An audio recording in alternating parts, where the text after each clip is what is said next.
If your child has a disability and they're being bullied, you might have been told it's just a discipline issue and there's nothing the school can do. But what if that isn't true?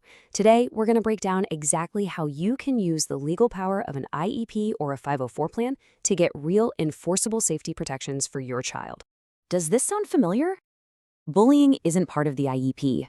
It's the line schools often use when parents are begging for help. And let's be honest, it's incredibly frustrating, it's dismissive, and it's designed to make you feel like you have no options. So here's the big question we need to answer. Is what they're saying legally true?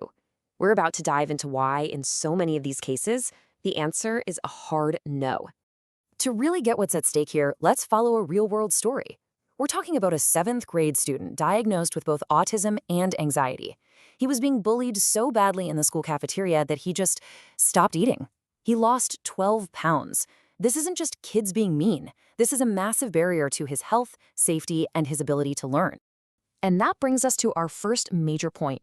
What the school is telling you, it's often a dangerous lie. It's a lie designed to protect the institution, not to protect your child. So in this exact case, what did the school tell his parent? You guessed it, they used the same old line. The IEPs for academics, and bullying is a separate discipline problem. They try to draw a line in the sand to wash their hands of the situation. And here is the absolute truth you need to hold on to. That statement is legally false. It's a strategy. It's a tactic some schools use to sidestep their legal duties and to avoid being held accountable for keeping your kids safe. So let's completely reframe this conversation. This isn't about school policy or discipline codes. This is about your child's basic civil rights.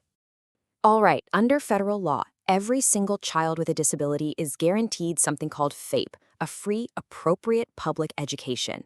Now, that's the bedrock of all their rights. And it doesn't just mean they get to walk into the school building. It means they get an education that's actually designed to help them make real progress based on their specific needs.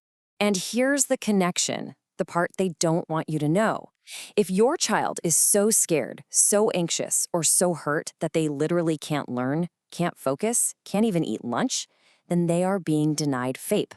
The bullying has become an educational barrier, plain and simple. So when you ask the school to address these safety issues, they aren't doing you a favor. It is not optional. It is a mandatory civil rights protection that they are legally required, by law, to provide. Okay, so you know your rights. How do you actually prove it? How do you get the school to take action? Well, the key is a concept called the nexus. The nexus is the link. It's the bridge you have to build for the school, showing the direct, documented connection between your child's disability and the reason they're either a target for bullying or can't effectively protect themselves from it. So, what does this nexus actually look like? Well, here's some perfect examples. A child with autism might struggle to read social cues and not realize a peer's intent is malicious. Or a student with ADHD might react impulsively when they're provoked, and then they get blamed for mutual combat. Your job is to draw that straight line from the diagnosis on paper to the vulnerability happening in the hallway. So once you've clearly established that nexus, you can move on to the good part, building a practical, enforceable safety plan filled with specific accommodations. First, you can look at changing the environment itself. This is all about changing where your child is during those unstructured, vulnerable times. We're talking about things like an alternative place to eat lunch, maybe using the staff bathroom, or having access to a designated safe room they can go to, no questions asked.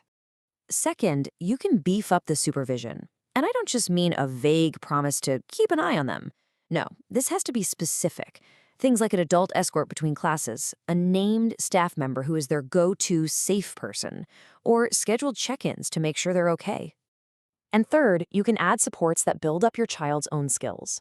This could be teaching them pre-planned scripts for how to report something that happened, or providing counseling that's focused specifically on navigating social situations and staying safe. You're giving them tools.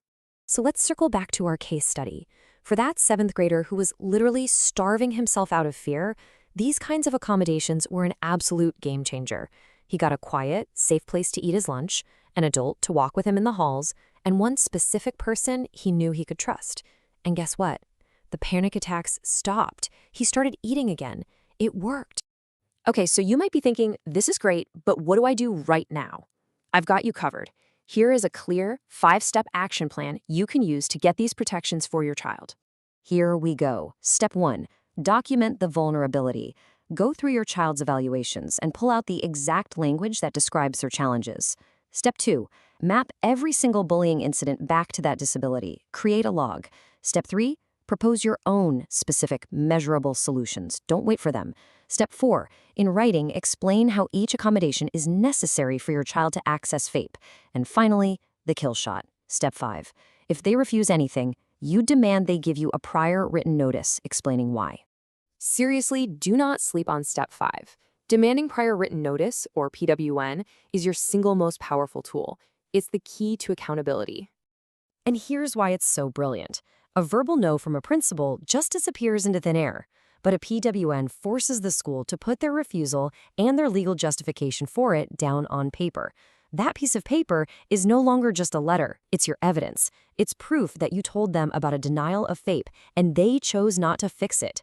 That is a civil rights violation. And if you're wondering why schools push back so hard, just look at this. These are actual internal notes from the school psychologist in our case study.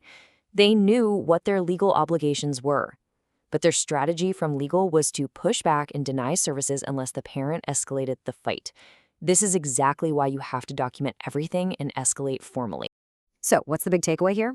It's this. You take all of your child's pain, their fear, their trauma, and you translate it. You convert it into the formal legal language the system understands, the language of evaluations, incident logs, and accommodation requests. You convert trauma into code, because that code is what unlocks the door and forces the system to finally protect your child.